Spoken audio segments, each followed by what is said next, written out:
This is Becton99 talking to you live from the void.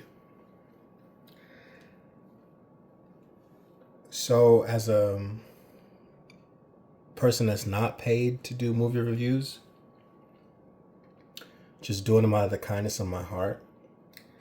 I tried to, and I guess this is like a sort of a two-parter. It's more like as I get older, maybe I get a little more um, unalived inside, or jaded or something is another way you could phrase it. But I used to love to watch like all kinds of movies, but um, be a lot more open. But as I get older and I get more jaded, I guess it's just hard for me to make it through some movies. So I tried to watch the movie Dream Eater. Apparently, it's produced by Eli Roth, or it came out of his company, or his company bought it and distributed it. I'm not sure the exact origin. And he did a press release that I knew was like too good to be true. Like he hella hyped up the movie and was like, "This is like terrifying or whatever." So I'm trying to watch the movie, and in 2025, going into 2026, 2027, I'm like, I want the inciting incident to be better. This is going to have spoilers in it, and I'm going to have that in the title. So if I was in this situation and I'm dating someone who has like night terror dreams, right? Crazy dreams. They're walking around doing stuff that they don't know that they're doing. I don't know if I'm sticking around, you know? I mean, that'd be the first thing. About like, oh, damn, that's crazy. Within the context of the film, they have a person playing his like physician or something. And one of the things that they want you really to hit home on is they don't have any money, which produces a lot of contradictions. But they have this doctor in the script to do exposition and give some legitimacy to the reason why they're in the woods. My initial pervasive thought was, if you can't control him in the city, if you need to, if he's acting up to where you got to call 911, you don't need to be with him in the middle of nowhere.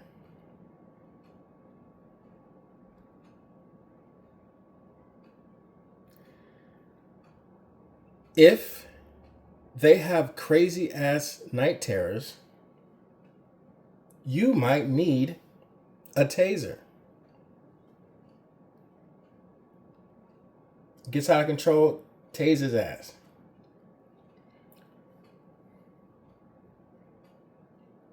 Hell, practice tasing him before you even get there. So you know the taser that you bought is good enough to knock his ass down. Now, if there's a demon in him, obviously the taser's not going to work. Obviously, I'd say shoot his ass. But, you know, going out there, armed with nothing other than his name, Alex, stop, right? That's a bad plan. What kind of doctor would tell you in a conference call, you know that people with what he has, they sometimes kill the people in their houses. And then in the same breath say, I think you should go to the middle of nowhere with him. Let's add the winter element in that shit. Literally, they're doing nothing in the portion of the movie that I saw. They're doing nothing that they couldn't have done at their house or apartment. You know, he didn't have a job. They keep telling you that. So he could sit around all day, play PlayStation, fall asleep, trip out in the middle of the night. Go into the secluded places like, makes me roll my eyes. The other part of that would be, I understand like people can have an addiction or something and they're not really themselves and they can be weird. or combative a little bit, like, you know, just like not wanting to change. We're not talking about none of that. We're talking about your ass sleepwalking, doing weird shit, right? There's nothing to be embarrassed about from that standpoint, because it's, you know, it's not, it's just like, what the hell, you went to sleep, you can't control it. Cool. So, but you being awake and defensive about your nighttime shit that I'm trying to help you with, you wouldn't have to worry about me trying to help you with that shit. So when you wake up and I ask you, did you remember anything? I don't need you being dismissive. I need fucking cooperation, you know? Because really,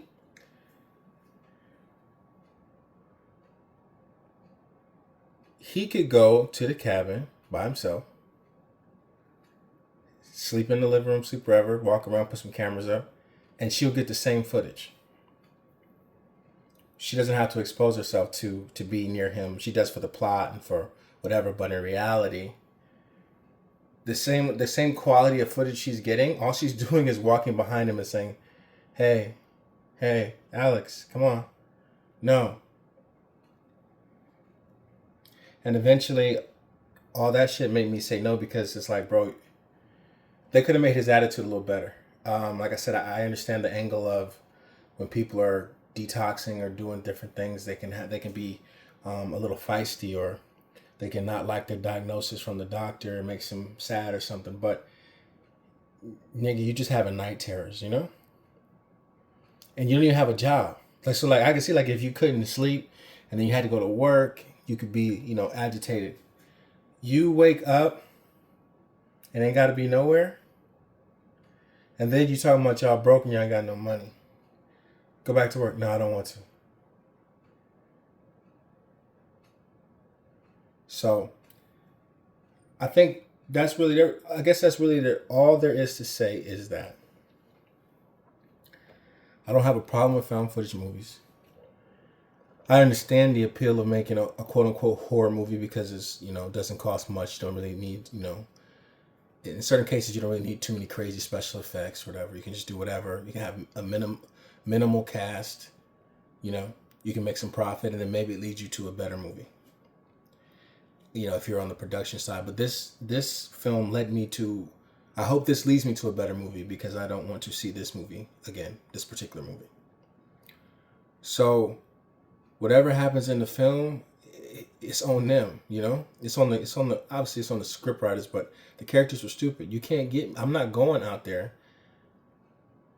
to the middle of nowhere to watch you trip out and could do anything. What if I need an ambulance? What if you need an ambulance?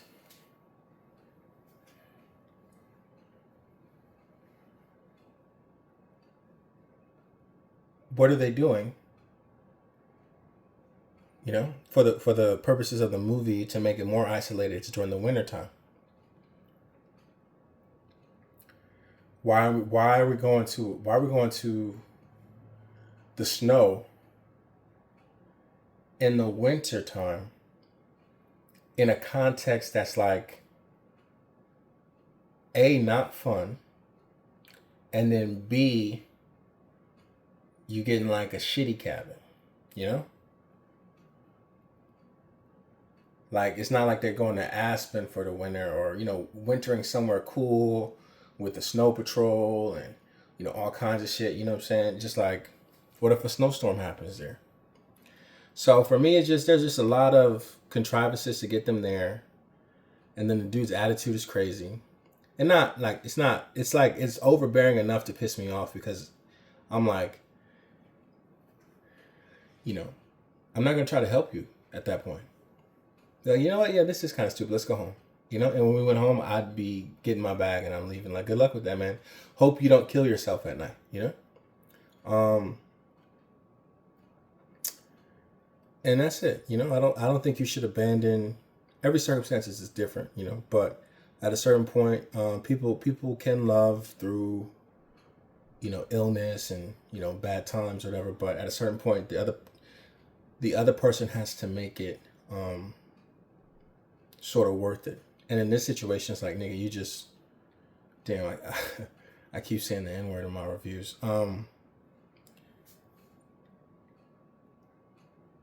You're just having night terrors as far as she knows, right?